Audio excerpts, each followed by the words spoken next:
Mana soifua Tala Fou mai o Tala mai Ausetalia.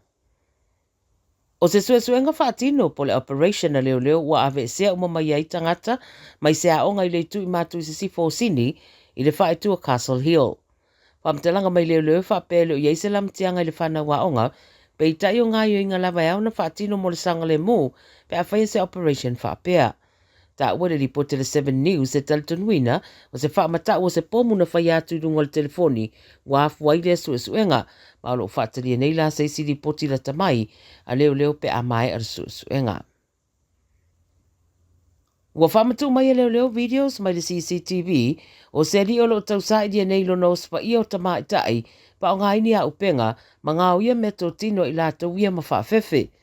Tō whata mai tai na mawane i leo ripoti na ospa ia i la tau e redi i lei whae tua Tungabi, North Mead ma North Parramatta, ma wha mai sa ianga i atu ma se neifi wha moe ma se sa mala.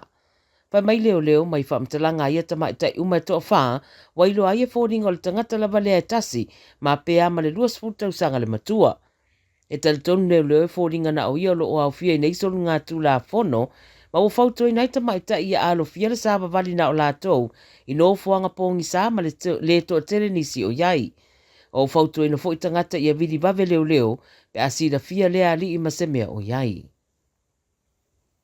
Wali potera to tele wanga i atu sa idi ava no whai ngā ruenga e se tasio whaltani malo tele o le atalaina i Adelaide.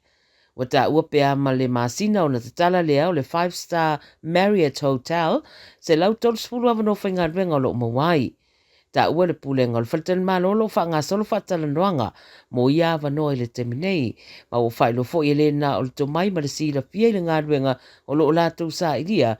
Pei tai o le au lātou wofo ina fo i tūranga tau le wha alau tele ina o le sila fia i le whaatino ina o le au unanga. E se fulu rima fo ngā whale o le Marriott, ma lo lua i whalitani malo lea whaapea le Marriott i lea whaetua o Australia. O le o ngā tatono au kuso wofuofu e tatalai nai.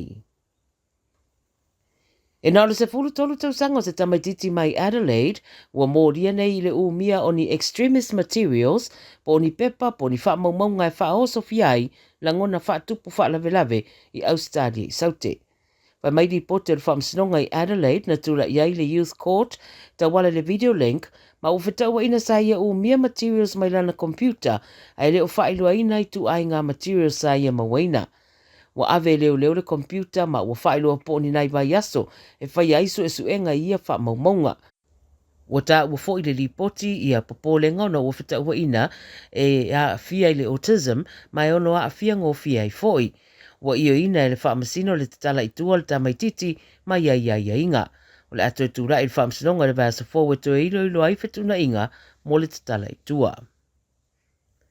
Ma le tala muli o whailua le Penrith Panthers i le so le anga i Esther Taylor May, mai le kalapu mo le saidi o isi a wanoa, pe ona ta waila lato pepo whaamtalanga malipoti e le APC.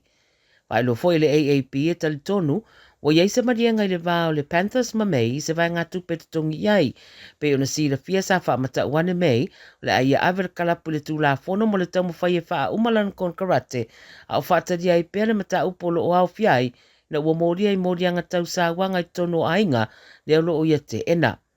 Le ripoti la le APC le so ta wai le Panthers o wha matu atu mei mo le sa i lio isi a wanoa ai le o awili ili po o a tonu nisi vaenga o lea marienga o taunu iai maleli ta alo. Tala iara radio Samoa wa foi lau wha Fou mai le nei asfareile wha mai atu ai foi ma le tautua mo le nei vai aso se ia ria le vai aso fou. Manuia tele le wha iunga le vai aso e meise le tapo ia lau manu Samoa ma le alo whaiva fo i le wha i ungo le nei vai aso. Soifua.